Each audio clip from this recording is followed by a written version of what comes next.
election. Obviously, he just wants to get as much support as he can. Over the last 2 years now, from June 2020 to June now, we can see a number of fluctuations. We've been tracking this in terms of political parties. And as I said last time, so I can repeat now because this reality hasn't changed, the main or most striking change here is the collapse of Jubilee from 40% 2 years ago to just 4% now. And the other, of course, very striking thing is the rise of UDA from nothing at the end of 2020 to being the most popular party now at 33%. And we can also see the undecided going down. It's come up a bit since our last survey in mid-May, from 13 to 26, but still below what it was previously for the year and a half before that.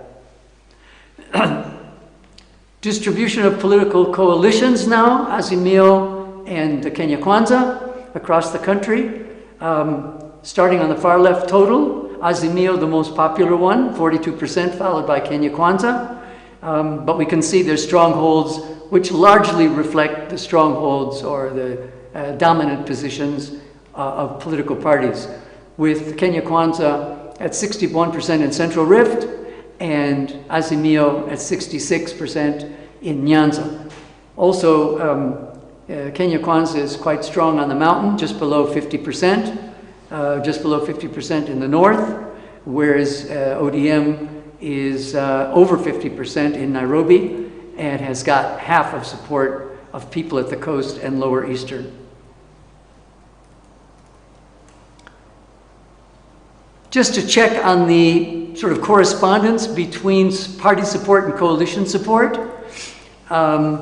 when we look overall at the support for Azimio and go into those people, we see that 98% of ODM supporters also support Azimio.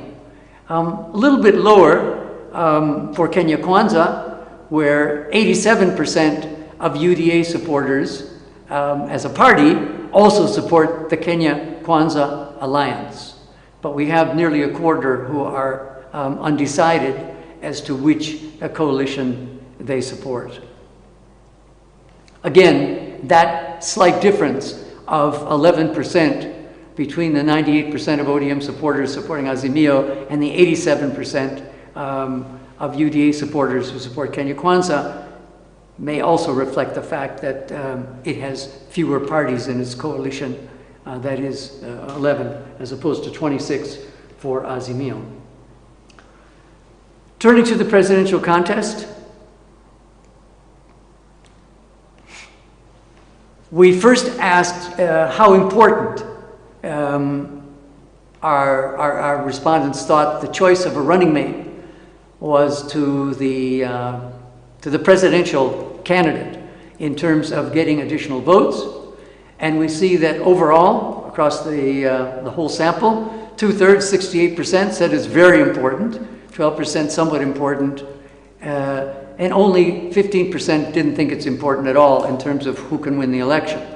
However, interestingly, those who said they were going to vote for Raila Odinga, quite a larger percentage were of that view, that the choice of a running mate, in this case Martha Karua, is very important in terms of their support for him.